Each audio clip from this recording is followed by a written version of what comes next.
부름받은 확신이 없는 사람들에게 제시되어지는 목회적 멘토링, 목회적 조언은 목회 테크닉 정도로 인식되어질 것이 분명해요.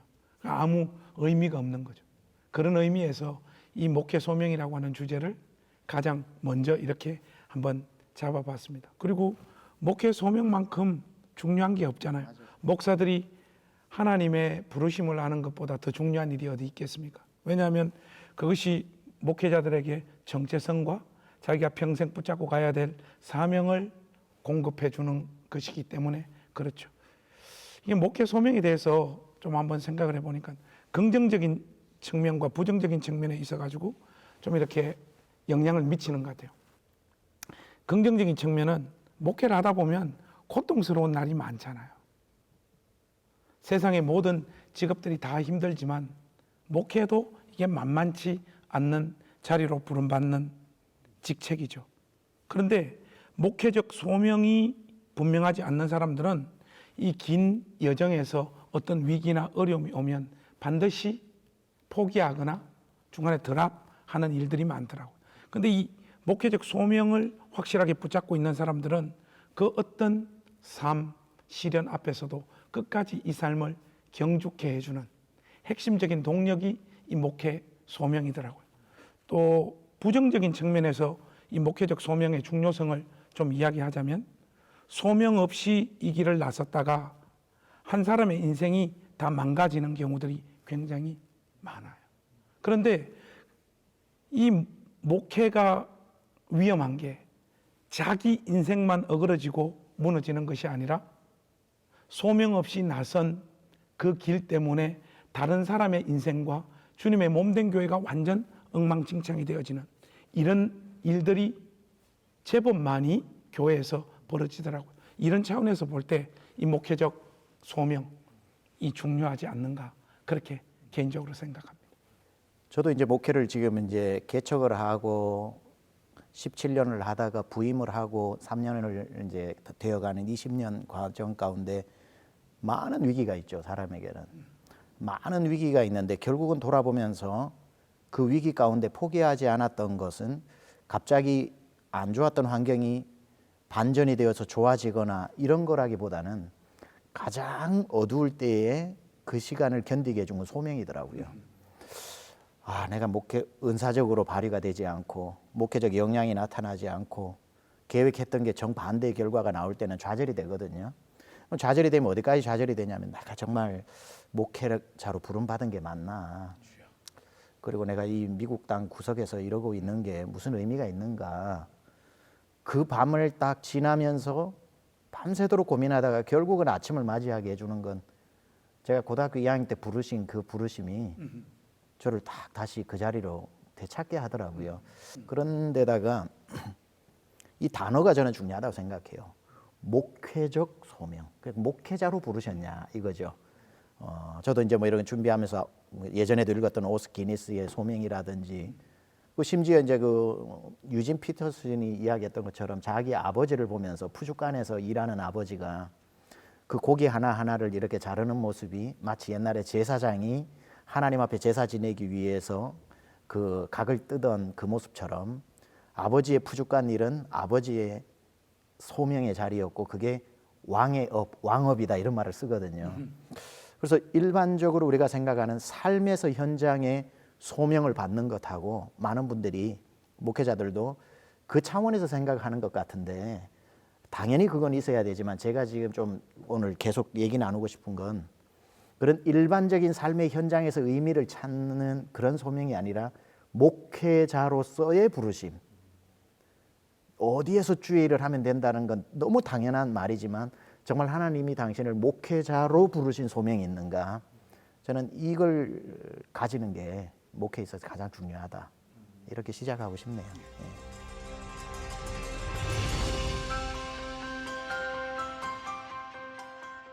소명은, 목회의 소명은 하고 싶어서 하는, 하고 싶은 일을 하는 게 아니라 하지 않고는 안 되는 일.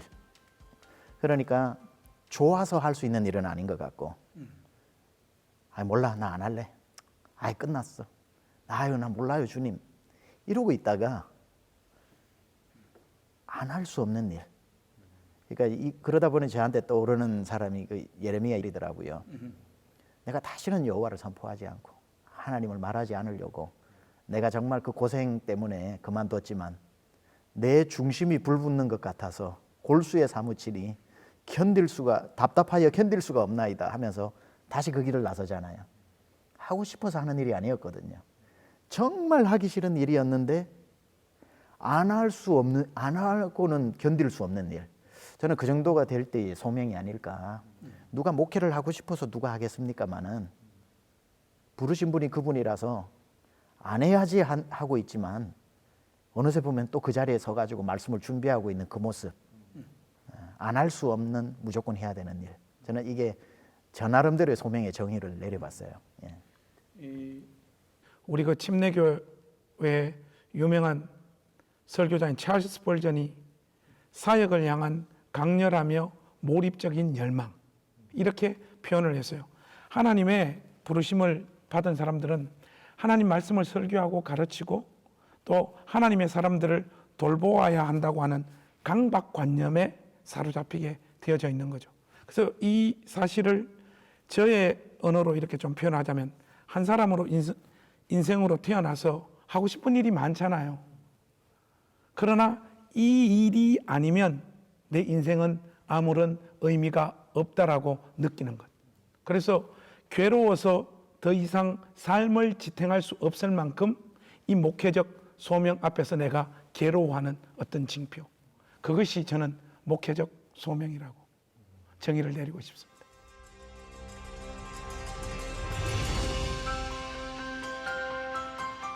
일차적인 목회적 소명은 고등학교 때 받았던 것 같습니다. 저 같은 경우에는 우리 오늘 이 촬영하고 있는 강남중앙침례교회 제1대 목사님이신 김충기 목사님께서 울산의 그 종합체육관에 부흥회로 오셔가지고 한데 부흥회 둘째 날인가 저는 그때 회심하면서 동시에 하나님께서 나를 목사로 부르시는구나 하는 것을 동시에 이렇게 좀 체험한 케이스예요. 그러니까 예수님을 인격적으로 만나다 보니까 내 남은 인생 어떻게 살아야지 가장 하나님을 영광스럽게 할 건가 생각을 해보니까 그때 그 시절에는 목사로 사는 것이 가장 하나님을 영화롭게 하는 삶이겠구나 싶어서 하나님, 저 남은 인생을 하나님을 위해서 드리겠습니다. 그렇게 서원, 기도 비슷한 결심들을 하나님 앞에 아뢰었던 것 같아요. 그렇게 해서 이제 신학교 가서 신학을 공부를 하다 보니까 소명이 점점 희미해지더라고요. 그래서 우리가 뭐 전통적으로 하는 이야기 있잖아요. 신학교 1학년 때 목사님, 2학년 때 전도사님, 3학년 때 평신도, 4학년 때 불신자, 뭐 이렇게 우리가 농담 삼아 신학교에서 하는 것처럼 저도 좀 비슷했던 것 같아요. 신학 공부를 하고 사역 현장에 몸을 담다 보니까 내가 사역하는 그 현장에서 만나게 되어지는 어떤 현실, 목회적 열매 이런 게 별로 없어요. 또 그 삶 자체가 내가 나름 그리고 있었던 목사의 어떤 상, 목회의 어떤 영광스러운 모습하고 너무 다른 경험들을 자꾸 이렇게 하다 보니까 전서 시절에 가면 갈수록 이 소명감들이 뜨거웠던 마음들이 식어가더라고요. 그래서 고민 많이 했죠. 그래서 연애할 때 우리 사람 앞에서 내가 울기도 해서 내가 이거 계속 이 짓을 해야 될지 나 정말 그만하고 싶다. 그런데 진짜 마음을 먹고 나는 이제 이거 안 하고 다른 거 해야 되겠다라고 마음을 먹으니까 더 막막하네. 하지 않고는 견딜 수 없는 일. 그러니까 이게 그 가운데서 계속 하기도 고통스럽고 안 하려고 하니까 더 힘들고 해서 그 사이에 끼어서 신학은 공부를 했고 또 전도사 생활은 했고 하면서 그 삶을 그냥 꾸역꾸역 그렇게 계속 살았죠.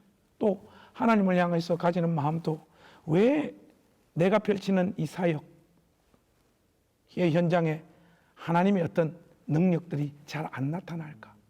하나님은 나를 왜 이렇게 끊임없이 이런 식으로 방치하시나 하는 이런 실존적 고민들이 굉장히 많았고 그런 것들 때문에 소명이 또 더 흔들리고 했던 것 같아요.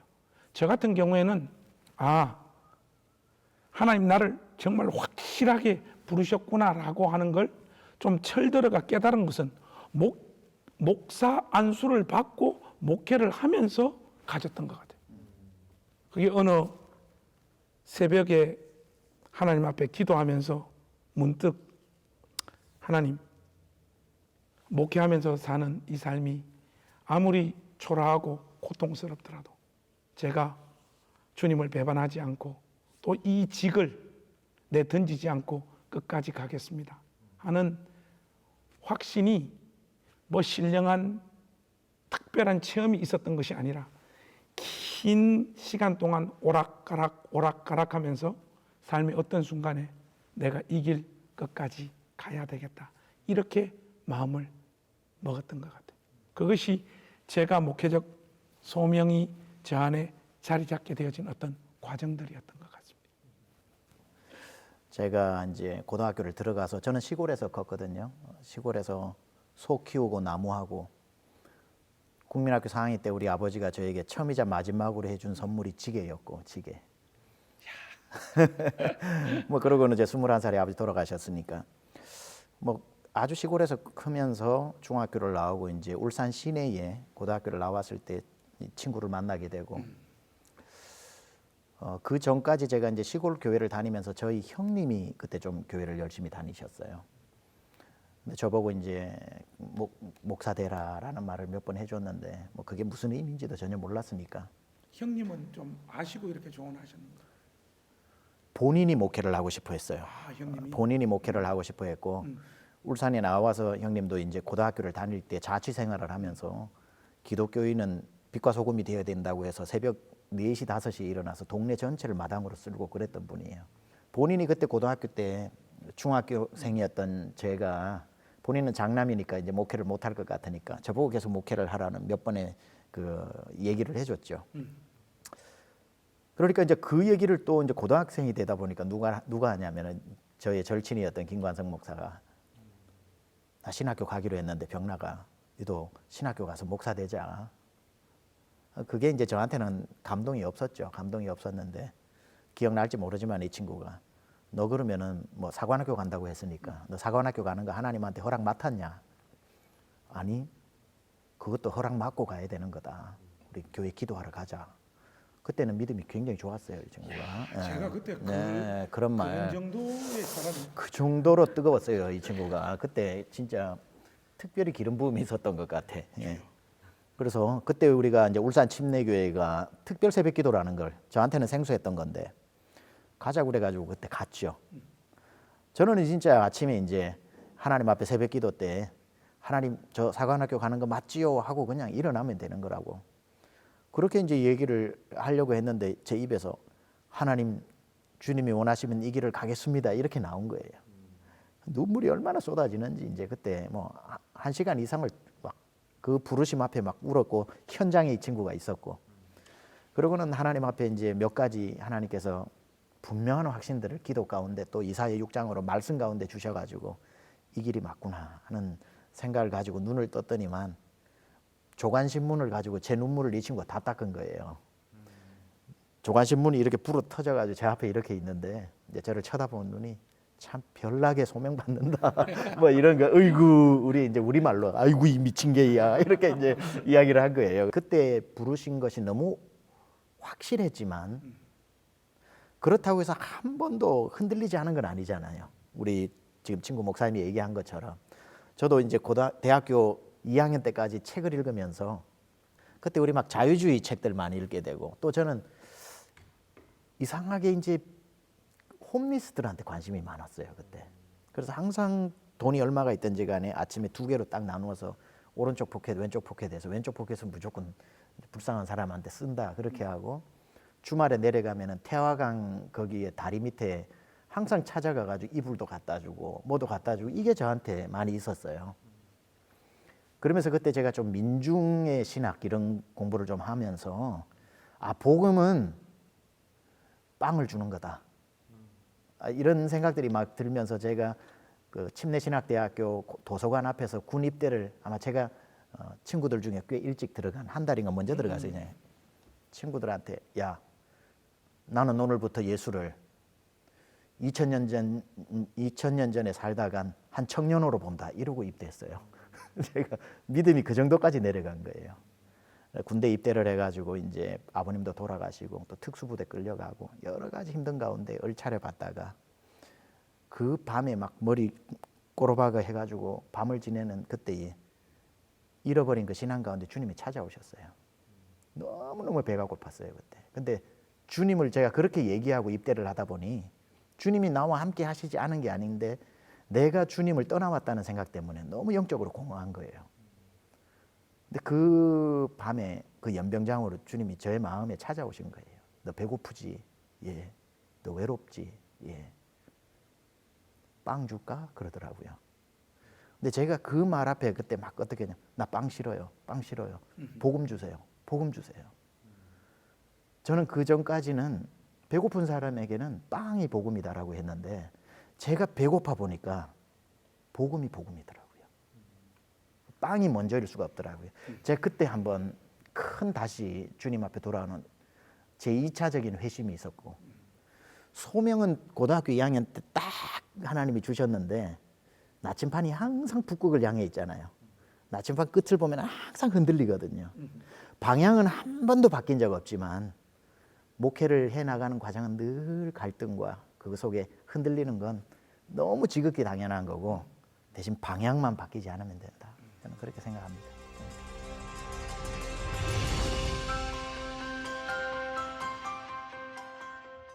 이제 담임 목사로 살다 보면 이제 소명을 받았다고 찾아오는 사람들이 꽤 있어요. 그럼 뭐 인간관계로 그래 신학교 가라 그렇게 할 수는 없잖아요. 그래서 저 나름대로 몇 가지 세워놓은 기준이 있어요. 먼저는 저는 그 사람이 평상시에 말을 조리 있게 잘 하는 사람인지를 확인을 해요. 마틴 로이드 존스가 그런 말을 했어요. 말을 체계적으로 조리 있게 하지 못하는 사람은 설교자로 부름받은 사람은 아니라고 하는 거예요. 굉장히 실질적인 이야기거든요. 그러니까 말을 수려하고 화려하게 구사해야 된다는 말이 아니라 자기가 가지고 있는 생각을 조리 있게 분명하게 표현할 능력이 이 사람에게 평상시 어느 습관 가운데 분명히 있는가. 저는 그걸 확인해요. 실질적인 문제죠. 그리고 저한테 찾아왔을 때 저는 네가 개념적으로 정리하고 있는 예수 그리스도의 복음이 무엇인지 한번 설명해 보라고 말을 해요. 그럼 의외로 많은 사람들이 복음이 무엇인지를 성경적인 기반 위에서 잘 설명을 못해요. 장광설로 이 말 저 말을 막 하는데 복음의 핵심적인 의미를 잘 표현을 못하는 사람들이 많아요. 그럼 저는 거의 추천서 쓰지 않고 공부를 다시 시키든 빠꾸를 시키든 그렇게 합니다. 그 두 번째고요. 세 번째는 사역에 대한 열정과 간절함이죠. 이 삶의 스토리를 쭉 들어보고 목회자의 길이 아닌 다른 길과 목회자의 길 사이에서 갈지자 행보를 하고 있다든지 아니면 빠져나갈 이 목회자로 부름받았다가 이게 잘 안 되면 빠져나갈 다른 삶의 구멍을 만들어 놓고 있는지 않는지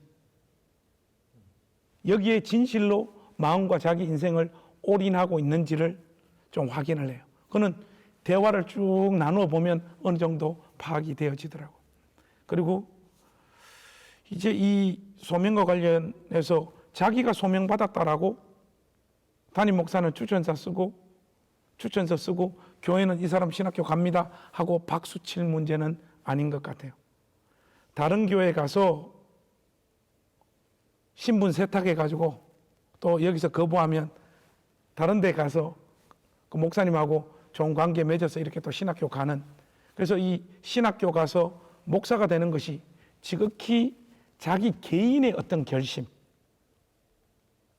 개인의 어떤 부르심으로 끝나는 경우들이 굉장히 많은데 저도 아직 그렇게는 하지 못하고 있는데 저는 적어도 신학교 가겠다라고 말한 사람이 저를 찾아온 사람이 있으면 저도 그 사실에 동의를 했다면 전교인 투표해야 되지 않는가 싶어요. 모든 사람들의 찬성을 받을 필요는 없지만 교인들의 대다수가 이 사람은 진실로 우리와 함께 주님을 섬길 때 말씀을 전하는 은사가 있고 인격적으로 충분히 목사로 살기에 부족함이 없다라고 하는 공적인 어떤 지지가 있어야지 신학교로 갈 수 있는 것 아닌가 이렇게 생각되어져요. 그리고 마지막으로는 아까 우리 최 목사님 말씀했듯이 그 울산의 대화다리 밑에 그 불쌍한 사람들을 스스로 찾아가서 이불도 주고 돈도 주고 먹을 것도 주는 사람이 하나님 형상대로 지음받은 사람에 대한 긍휼과 따뜻함, 그거는 그 사람의 평상시 행보를 보면 알거든요. 근데 뜬금포들이 가끔 있어요. 전혀 목사로 부름받은 사람 아닌 것 같은데 사람들에 대한 어떤 관점과 생각들도 굉장히 차갑고 냉랭한 사람이 신학교 가겠다라고 하는 이런 경우들이 종종 있는데 그때 저는 간접적으로 다시 한번 생각해보라 이렇게 좀 돌리는 편이죠.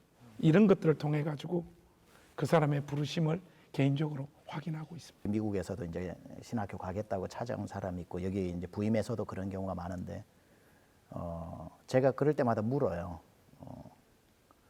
평상시에 자네 보고 목사라는 말들을 사람들이 많이 하냐.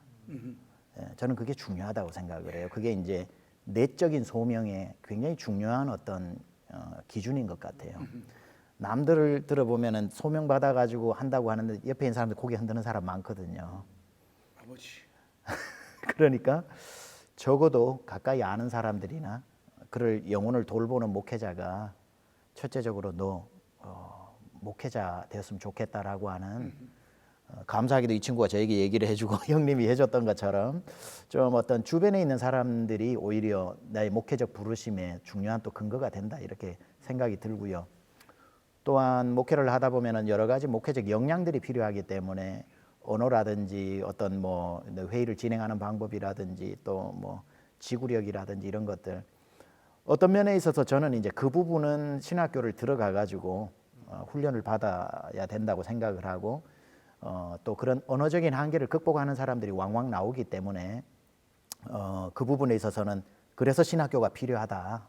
이제 소명받은 사람을 구비시키는 곳이 신학교이기 때문에 그래서 저는 첫 번째 이제 주변에서 그런 권유를 받아봤느냐는 질문을 해보기도 하고 그 다음에 이제 제가 묻는 질문이 안 가고는 못 견디겠냐. 제가 그 얘기를 꼭 합니다. 이건 네가 이거 안 하고는 못 살 것 같냐. 그거가 이제 그 마음의 어떤 간절함 이런 것들이 굉장히 이제 중요한 것 같고요. 그런 것들도 필요한 것 같아요. 주변의 사람들의 어떤 의견들.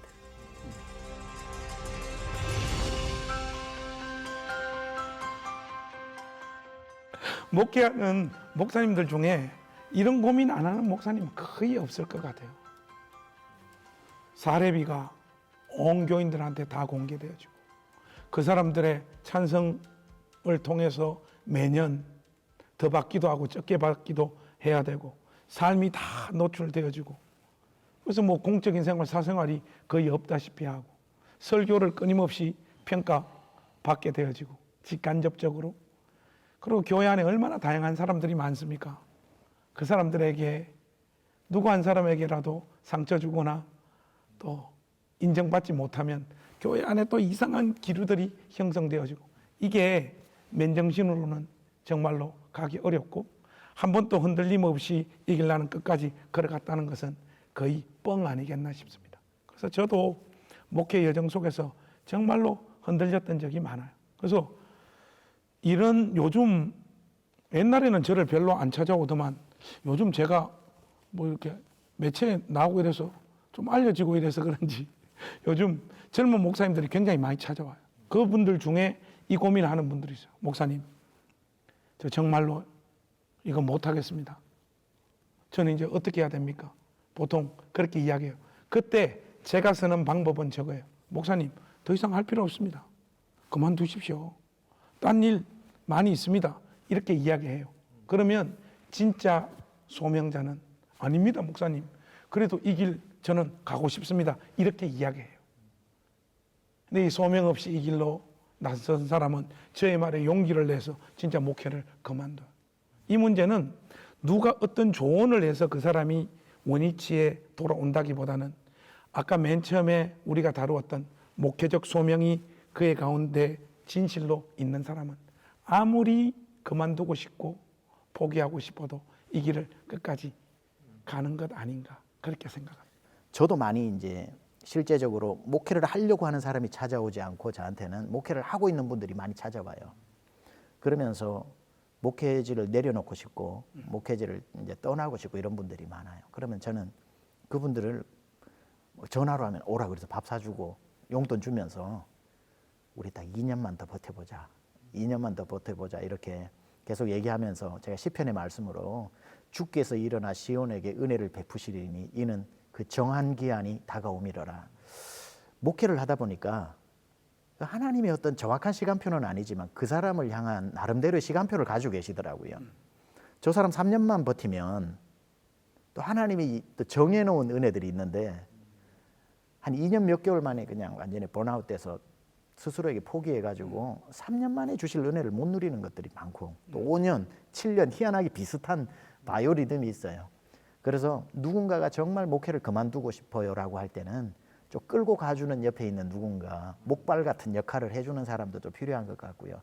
이런 질문이 있어가지고 제가 기독일보 2016년 기사에 보니까 목회자가 사역을 포기하는 이유 54%가 성도가 자신을 공격하기 때문에 48% 목회 전에 리더십과 인간관계 훈련이 안 된 것을 깨닫고 그리고 10명 중에 4명은 바로 여기에 목회가 소명이 아님을 비로소 깨닫고 굉장히 공감 가네요. 8분의 1, 8명 중에 1명은 경제적인 이유, 그다음 8명 중에 또 1명은 가정적인 문제 그러는데 만약에 진짜 목회를 하다가 이게 소명이 아니라는 것도 소명 받는 것도 하나님으로부터 부름받아야 되는 거고 우리는 소명을 내려놓고 목회를 그만두는 건 응답 안 받거든요. 그만두는 것도 응답을 받아야 된다고 생각을 하고요. 아, 이게 소명이 아니었구나 라고 하면 저는 내려놔야 된다고 봐요. 김 목사님 얘기 안 해도 됩니다. 그럴 때 진짜 소명받은 사람은 그 말 들으려고 온 건 아니고요. 하겠는데 하면 그 사람 가야 되는 거고 목발이 되어줘야 되는 거고 비로소 자기가 해보다가 아니었다는 걸 깨달은 것도 주님의 음성을 들어야 된다고 보고요. 최 목사님 금방 말씀해 주신 2016년 기독일보의 목회를 그만두는 그 사례들 이유들 굉장히 공감이 많이 가요. 그런데 사실은 그게 이 이유 때문에가 아니고 토탈 패키지로 다가와요. 맞아요. 올 때는 한꺼번에 오죠.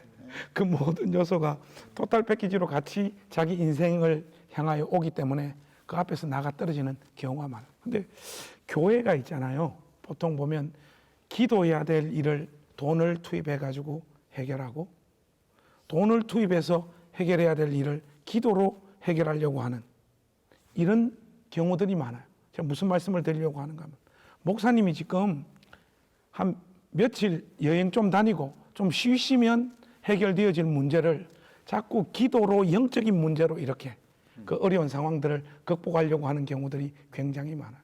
그 로이드 존스나 존 스토트의 어떤 통찰을 보면 그런 부분에 있어서 굉장히 도움이 많이 돼요. 로이 존스가 그 영적 침체라고 하는 그 책의 서론에 보면 막 번아웃 돼가지고 찾아와요. 영적으로 도대체 뭐가 문제인지 모르겠습니다. 좀 쉬면 된다.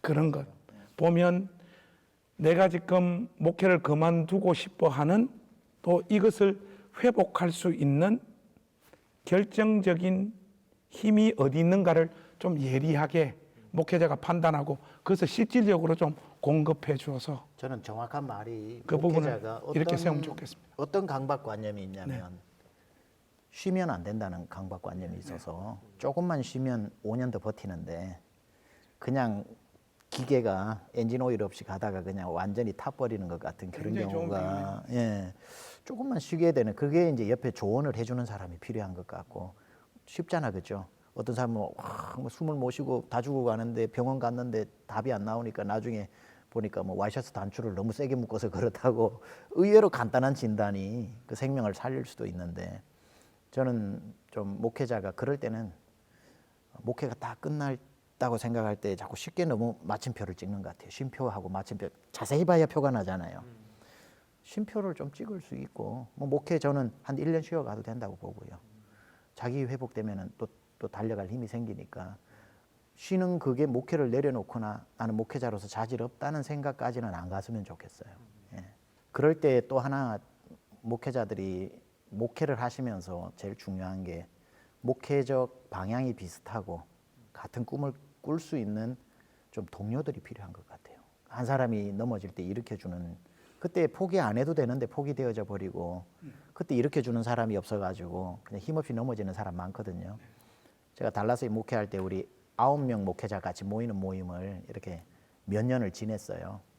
그 중에 한 분이 목회를 잘 하시다가 이런저런 이유로 고민을 많이 하고 교회에 너무 큰 어려움을 당하다가 목회를 내려놓게 되고 고민하다가 이제 교회를 다시 개척하게 됐을 때 우리 8명 목회자가 건물 하나를 렌트를 했을 때 목사님들이 다 직접 자재를 사가지고 가가지고 리모델링을 직접 다 해드렸어요. 리모델링 다 해주고 뭐 출구 사인까지 다 붙여주고 저 같은 경우는 이제 한국에 있으니까 본당 의자 다 사다 드리고 이런 식으로 두 번 이제 여행 다녀오라고 또 이렇게 또 해드리고 그러니 금방 일어서더라고요. 금방 일어서는 친구들이 참 중요하다 하는 것도 제가 그 보통 목회하다가 사건 크게 치는 분들, 소위 말해서 홈런 크게 치는 분들은 거의 혼자 고립되어져 있는 분들이 보통 그런 경우들이 많더라고요. 주변에 건강한 사람들이 붙어 있으면 어떤 식으로든지 자기 자리 찾아가더라고요.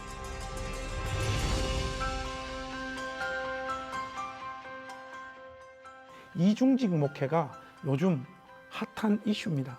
근데 우리 최 목사님께서도 아시겠지만 제가 처음 개척했을 때 월요일부터 금요일까지는 영어 학원을 운영을 했어요. 저희 집사람도 이제 영어 전공자고 이래서 전사님들하고 같이 영어 학원을 운영하고 토요일하고 주일을 좀 집중적으로 목회하는 일들에 마음을 쏟았죠. 그리고 그 두 가지를 밸런스 있게 잘하고 싶었어요. 근데 막상 해보니까 두 가지를 다 잘하는 게 어렵더라고요. 그리고 목회는 어쨌든 주중에 여기에 시간을 쏟아붓기 때문에 일정 부분 소홀해질 수밖에 없더라고요. 저의 개인적인 경험으로는. 그래서 전통적인 목회를 한다는 것을 전제했을 때는 저는 이중직 목회는 바람직하지 않다고 생각해요. 여건이 되어지면 목회자에게 충분한 사례를 들여서 그 교회에 집중하도록 하는 것이 그 교회의 건강함을 위해서는 훨씬 나은 선택이라고 봐요. 그런데 더 이상 이제 우리 사회나 오늘날의 어떤 목회 환경이 전통적인 목회만을 고집할 수 없는 상황으로 이미 진입해버린 것 같아요. 그 상황에서 요즘 이중직 목회라고 하는 현실이 굉장히 많은 목사님들의 목회 방법이 되고 있는 것 같아요. 그래서 그 목사님들 중심을 충분히 이해를 하고요. 그러나 문제는 이중직 목회는 무조건 하면 안 된다. 또 이제 시대적 요청이 이거기 때문에 무조건 목회자가 스스로 돈을 벌어서 목회를 해야지 정직하고 깨끗하고 이 시대에 부합하는 목회자다라고 그렇게 말하는 것도 철부지들이 하는 이야기라고 저는 개인적으로 생각해요. 저도 이제 아까 제가 유진 피터슨 이야기했지만 부족관에서 일하는 아버지도 소위 이제 말하는 만인 제사장설로 이야기할 것 같으면 모든 자기가 하나님 앞에 한 제사장으로 서서 그 주어진 그 일을 감당하는 거룩한 성례가 되는 거죠. 그런 차원에 있어서는 뭐 무슨 일을 해도 상관없다고 생각해요. 그곳에 부름 받아서 하나님이 그 일을 하게 했으니까. 근데 이중직 목회자라고 할 때에 저는 똑같이 소명 차원이니까 오늘 이중직도 소명을 받았다면 그런 소명을 받은 사람은 어딘가 있겠죠. 근데 목회자로서 풀타임 미니스트리라고 그러죠. 목회자로서 부름을 받았는데 이게 온전히 목회자에 집중할 수 없는 상황이니까 내가 어떤 직장을 가지게 되었다면 그거는 언제든지 무게중심이 여기에 있기 때문에 나의 부르심은 목회에 있다. 그러나 목회를 위해서 경제적인 부분들이 교회에서 보장을 해주지 못하니까 내가 이 일을 하고 있다라고 하는 어느 정도 균등한, 예를 들면 이것도 중요하고 나는 이것도 중요해라고 하면 그분은 이중직 부르심을 받은 것 같아요. 그런데 나는 진짜 목회자로 부름을 받았는데 언젠가는 내가 풀타임으로 하겠지만 그게 되지 않아서 이걸 하고 있다라고 하는 그 마음은 좋은 것 같아요. 그 마음은 좋은 것 같고 하나님 앞에 기도하면서 주여 내가 빨리 어떤 교회 부분에 있어서 목회만 할 수 있는 그런 부분이 되게 해달라는 방향성을 가지고 있다면 이분은 이중직을 가지고 있는 거지 이중직 소명을 받은 건 아니거든요. 진짜로 뭐 의사로 아니면 뭐로 하면서 목회를 하는 이중직의 소명을 받은 사람도 저는 그런 부르심이 어디 있어, 이거면 이거지 저거면 저거지 이러지는 않고 싶어요. 그것도 소명이니까. 그리고 아예 목회가 아니라 일반 삶을 살면서 또 목회적으로 살아가는 사람도 있을 테니까 그건 다 부르심의 자리가 다르다고 생각을 하고요. 그러나 오늘날 많은 분들이 이제 이중직에 대해서 이야기할 때는 두 가지 부르심을 다 받은 걸 얘기하는 게 아닌 것 같아요. 목회자로 부르심을 받았는데 삶의 어떤 환경이 열악하다 보니까 그 일을 하고 있는 분들은 응원하고 싶고요. 응원하고 싶으면서 방향성을 절대 잃지 말고, 그러나 어쩔 수 없이 우리 김 목사님도 얘기했듯이 이 일도 해야 되고 저 일도 해야 되니까 교회가 빨리 서는데 시간이 훨씬 더 지연될 수는 있으니까 가끔씩은 제가 생각을 할 때는 용기도 필요하다. 용기도 필요하다. 미국에서 개척을 시작할 때 그냥 선택을 해버렸어요. 여건이 돼서가 아니고, 물론 선택을 했다고 해도 저희 집 사람이 고생 많이 했죠. 가발 가게 다니면서 열심히 하고 그런 것들을 해가지고 하고, 또 방 2개가 있었는데 3년 동안 홈스테이 애 하나를 키웠거든요. 그러니까 그 아이 방 하나 주고 나니까 우리 집 그 애들하고 한 방에서 4명이 3년을 살았어요. 그렇지만 목회에 대한 전념을 할 수 있는 걸 제 프라이어리티 제일 중요한 상황으로 해놓고 그냥 그때 정말 삶에 내몰렸을 때는 거기에 대해서 마음이, 그게 뭐 죄 짓는 게 아니니까. 저는 바울이 이중직을 얘기했다고 보지는 않아요. 그가 고린도 교회에서도 자기의 마음의 어떤 깊은, 나도 정말 온전히 복음을 전하고 싶고 누가 풀을 뜯는 소에게 망을 씌우겠느냐라고 이야기했던, 그가 텐트 메이커라고 하는 vocational minister가 아니라 상황이 그렇게 되었을 때 유연하게 그 부분을 흡수했다고 보고, 오늘날 이중직 하시는 분들을 응원하면서 방향만큼은 진짜 목회적 부르심이 있다면 하루속히 그 길로 갔으면 좋겠고, 환경이 풀리면 그 일을 해야지 하기에는 또 그날이 자꾸 지연되기 때문에 어느 순간에 가서는 눈 딱 감고 절벽에서 뛰어내리는 용기도 좀 필요한 것이 아닌가.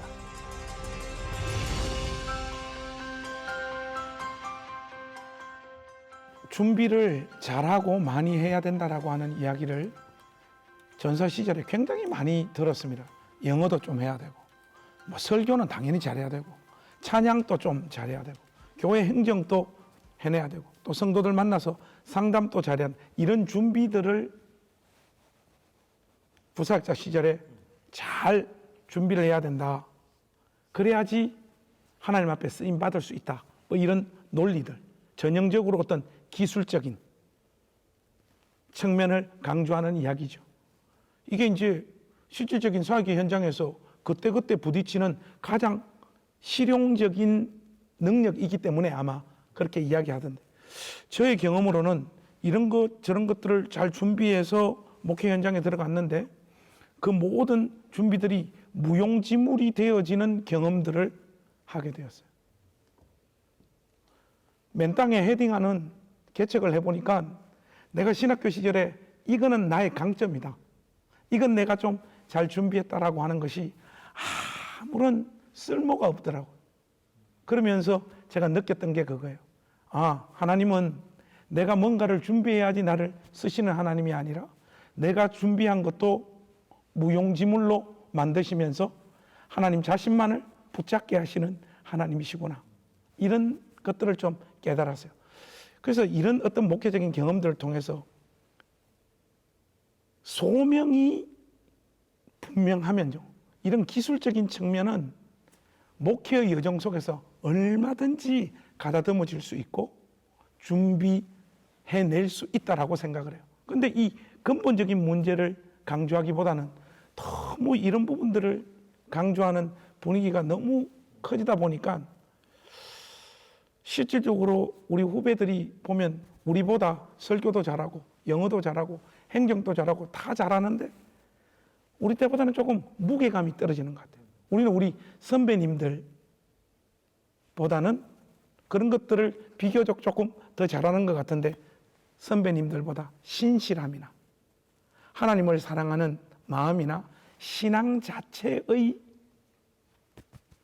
약화된 어떤 상태에서 이 사역들을 기능적으로만 잘 감당하려고 하는 이런 잘못된 자리로 실질적으로 우리가 빠져들고 있는 것 같아요.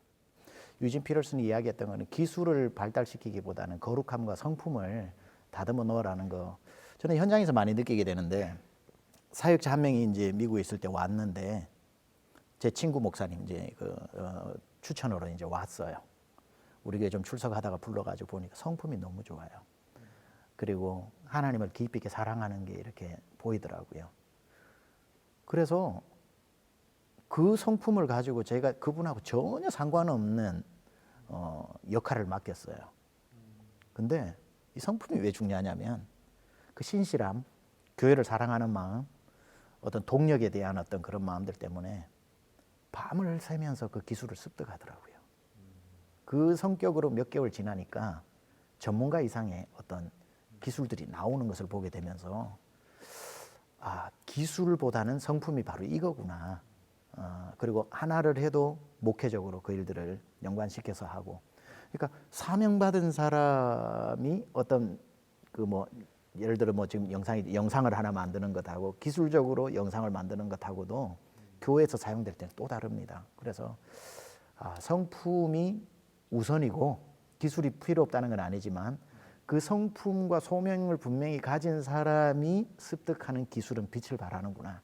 근데 우선 쉽게 습득하는 기술 몇 가지를 가지고 내 속 사람을 하나님 앞에 계속 하나님과의 관계 훈련, 말씀 묵상하는 훈련, 어떤 하나님의 성품을 닮아가는 훈련 없이 그것만 해서 이력서 내고 어디에 만약에 이렇게 사역을 시작한다 그러면은 금방 바닥이 드러나게 되는 거예요. 그래서 아마 유진 피터슨의 이야기가 그런 차원인 것 같고, 훨씬 더 어떤 요한복음 21장에 예수님이 베드로에게 양을 맡기실 때 너 양 사랑하냐? 양을 좀 아냐? 너 양 다루는 법 아냐? 기술을 안 물어보시고 너 나 사랑하냐? 이렇게 물으시잖아요. 예, 그러니까 그럼 내 양 먹이라 그러잖아요. 역시 하나님을 사랑하는 그 거룩함, 그게 되어 있으니까 기술들은 또 노력에 따라서 따라오더라고요.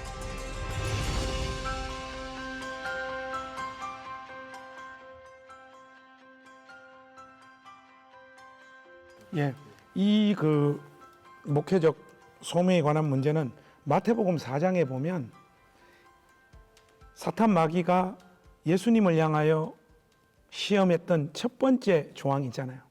돌덩어리를 떡으로 만들어 라라고 하는 이 유혹 있잖아요. 바로 이 유혹이라고 봐요. 뭔 말인가 하면 자기가 하는 일과 또 열심히 자기의 시간과 인생을 쏟아부어서 손에 쥐게 된 그 결과를 자기 자신이라고 생각하는 경향들이 오늘날 교회나 목회자들 사이에 팽배합니다. 자기가 목회를 해서 어떤 결과물을 만들어냈는가, 이 꼴 자기 자신이 되는 거예요. 이게 바로 마귀가 예수님을 향하여 놓았던 시험이에요.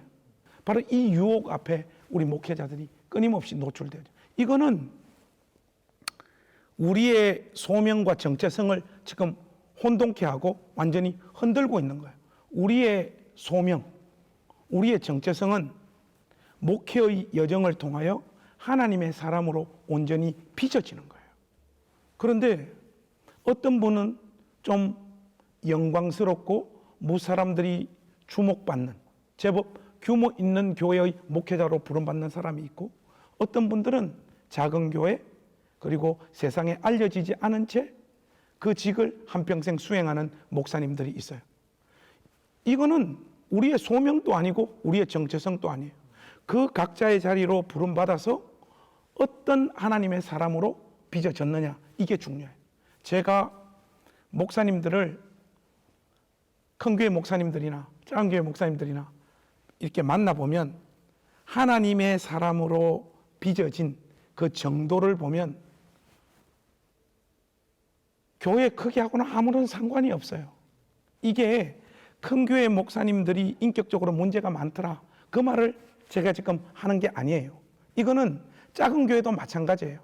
작은 교회로 한평생 부름받아서 어렵게 목회의 여정을 마친 분들 중에도 주님을 닮은 사람도 있지만은 한과 상처 때문에 성격이 더 괴팍하고 거칠어지고 주님의 몸된 교회를 이런저런 말로 끊임없이 공격하고 깨려고 하는 존재가 되어져 있는 분들도 많고, 큰 교회 목사님인데도 굉장히 낮은 자리에서 겸손하고 온유한 하나님의 사람으로 빚어진 경우도 많아요. 물론 그 거꾸로도 많죠. 근데 사실 우리의 궁극적인 소명과 정체성은 이거라고 봐요. 목회 여정을 다 끝내고 너는 어떤 존재가 되어 있느냐, 이게 우리의 소명이고 우리의 정체성인데, 우리는 자꾸 목회 성공했느냐, 목회 성공했느냐가 뭐 다른 말입니까? 개척회가 사람 몇 명 모았냐, 이거 하나로 자기 인생과 사람들의 모든 평가를 받으려고 하는 것 때문에 목회자들이 자기의 소명과 정체성을 내버리게 되어지는 것 같습니다. 대부분 목회자들이 이제 성경을 공부했다는 이유로 완성된 인격체인 것처럼, 그리고 말씀대로 살고 있는 것처럼, 말씀을 다 오리 없이 지키는 것처럼 해서 폭력적으로 성도들에게 이제 다가가게 될 때에, 그러면 이제 성도들은 처음에 기대하다가 조그만의 실수가 나와도 그게 굉장히 사람이 이중적이게 보이게 되고, 그래서 제가 생각할 때 거룩한 소명을 목회자로 받았다고 할지라도 그 자세는 굉장히 낮아짐의 자세에서 목회도 성화되어져 가는 과정으로 같이 성장을 해야 되는 거라고 생각을 하고, 그리고 이제 조금 이렇게 하다 보면은 이 옷이 내 옷이고 내 옷이 너 옷 같아가지고 나의 정체성과 뗄래야 뗄 수 없는 게 되지만, 정체성과 거의 하나가 되는 느낌을 가지고 있어야 집에서도 목회자로 살고 밖에서도 목회자로 살 수 있는 건 맞지만, 그게 또 어느 순간인가 너무 이게 밀착되어져 버리게 되면은 자기가 마치 진짜 거룩한 사람이 된 것으로 또 스스로에게 후한 점수를 매기기 때문에, 목회 실패라는 뭐 표현 자체가 좀 웃기는 말이지만, 어떨 때는 여기 질문하신 것처럼 목회가 좀 안 돼도 그리스도인으로서의 삶이 실패하지 않으면 되는 거니까. 근데 많은 분들이 이 두 개를 하나로 생각하다 보니 목회를 실패하면 모든 걸 놓아버리는 그런 경우들이 있는데, 그 지점까지는 가지 말아야 하지 않을까, 그렇게 생각하고, 목회자의 소명도 자라나는 것이고 성화되어지는 것이고 아주 더디게 이렇게 한 발 한 발 철들어가는 과정이다, 그렇게 생각합니다. 그런 의미에서 이제 목회를 해가지고 좀 좋은 결과가 난, 뭐 최 목사님이나 저 같은 경우에는 우리가 수고한 거에 비해서는 한참 넘어 있죠. 한참 넘은 어떤 결과들을 만나고 있는 사람인데, 이런 상황에서 우리 마음을 지킬 수 있는 것은 굉장히 스테레오타입의 이야기인데 기도하는 일이라고 봐요. 이게 에스겔서에 있는 말씀에 보시면 이스라엘 백성들이 막 이렇게 타락하고 하나님 앞에 범죄했지만 내가 너희들을 다시 다 회복시키겠다, 그렇게 말씀하시면서 그래도 나에게 간구하고 기도하여야 할지니라, 이렇게 말씀하시거든요. 이게 자존심이 남아있으면 기도 못합니다. 자신의 한계를 아는 사람만이 하나님 앞에 기도할 수 있어요. 그래서 만나는 현실이 뭡니까? 기도하는 사람의 심장 안에만 이 일이 내 수고와 내 눈물로 나에게 찾아온 결과가 아니라라고 하는 진심 어린 마음을 가질 수 있는 거예요.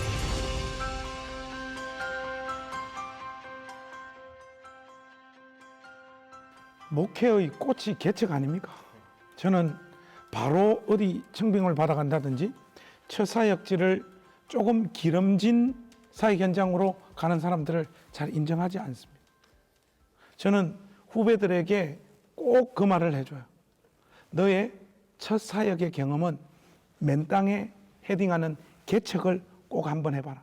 그것에 준하는 사역의 현장으로 꼭 가라. 왜 그런가 하면 거기서 이래도 안 되고 저래도 안 되는 그 생생한 경험, 마치 주사 없이 배를 가르고 수술을 받는 듯한 삶의 처절한 고통을 겪어봐야지 하나님이 누구신가, 또 인생은 무엇인가, 사람이라고 하는 존재는 어떤 존재인가를 자기 영혼에 깊이 새길 수 있어요. 또는 아무것도 없는 상황 가운데서 이것도 저것도 다 감당하는 일을 해보면서 주님의 몸된 교회가, 또 이런 교회가 하나 있기 위해서 얼마나 많은 사람의 수고와 눈물과 땀이 그 가운데 베어져야 하는지, 또 그 과정들을 통해서 교회를 사랑하는 마음, 한 영혼의 소중함을 배울 수 있어요.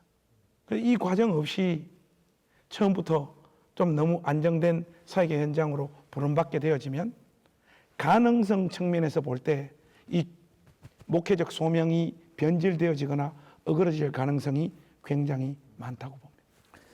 저도 이제 개척의 소명이라는 말을 많이 쓰는데 사실 개척의 소명이라는 걸 잘못 쓰고 있는 것 같아요.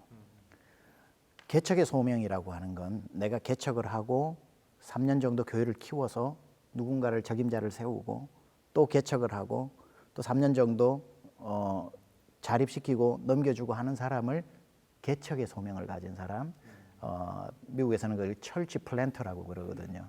그게 개척의 소명인 거고, 신학교 졸업하면서 나는 개척하는 게 소명이야, 이거는 소명 아니라도 할 수 있고 해야 되는 일이라고 보는 거죠.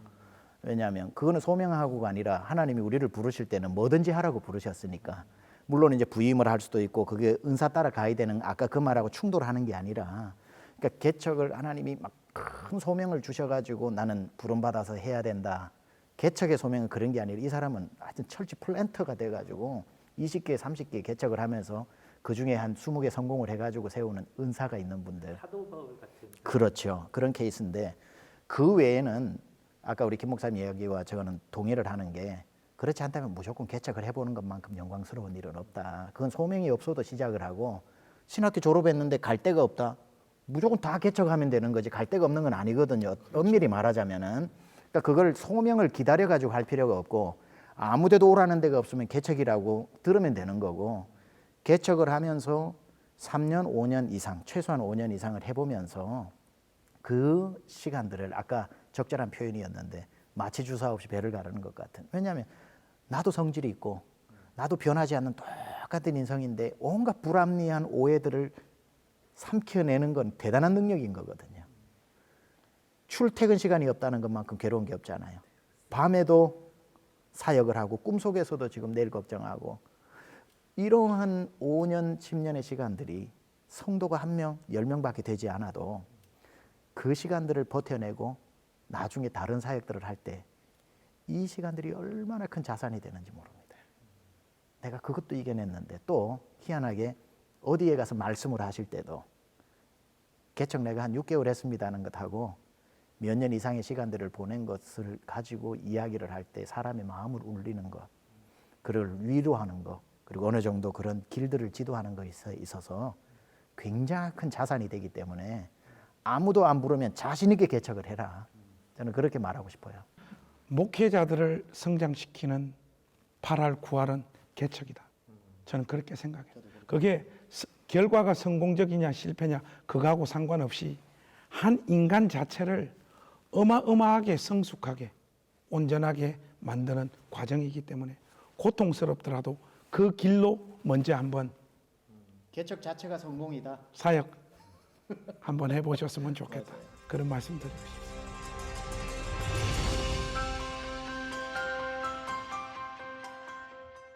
저는 목회만 힘든 게 아니다.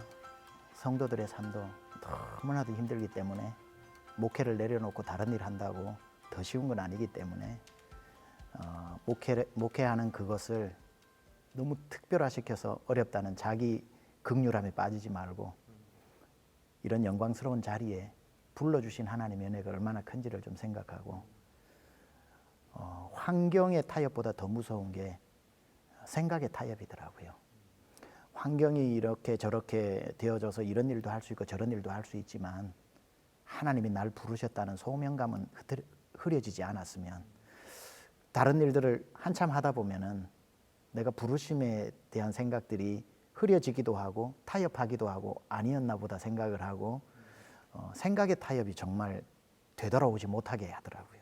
다른 일을 일시적으로 해도 부르심의 소명이 흐려지지 않으니까 다시 그 자리를 찾더라고요. 그래서 하나님께서 부르신 그 첫 마음을 늘 기억하고 이대로 살아야 하나 할 때 저는 좀 계속 제 마음에 새겼던 말씀도 로마서 11장 29절에 하나님의 은사와 부르심에는 후회하심이 없다. 아니, 하나님이 불렀는데 후회하시겠어요? 하나님 불렀는데 잘못 부르셨겠어요? 그냥 믿음은 그분을 의지하는 거고 내 감정을 의지하는 게 아니기 때문에 열심히 들어선 그 길을 완주했으면 좋겠습니다. 그래서 목회하다 보면 이제 성깔 부려야 될 날들이 꽤 있어요. 그럼 이제 성깔이 이제 도를 넘게 이제 부려야 될 상황이 내가 이거 아니면 할 일이 없었어 이거 하는 줄 아느냐 하는데 할 일이 없어서 그거 하는 거예요. 없었어. 그게 소명입니다. 그게 소명. 하니까 죽으나 사나 비가 오나 눈이 오나 신실하게 그 붙잡고 결과가 어떤 자리로 내몰리든지 하나님 앞에서 신실하게 그 길 걸어갔으면 좋겠습니다.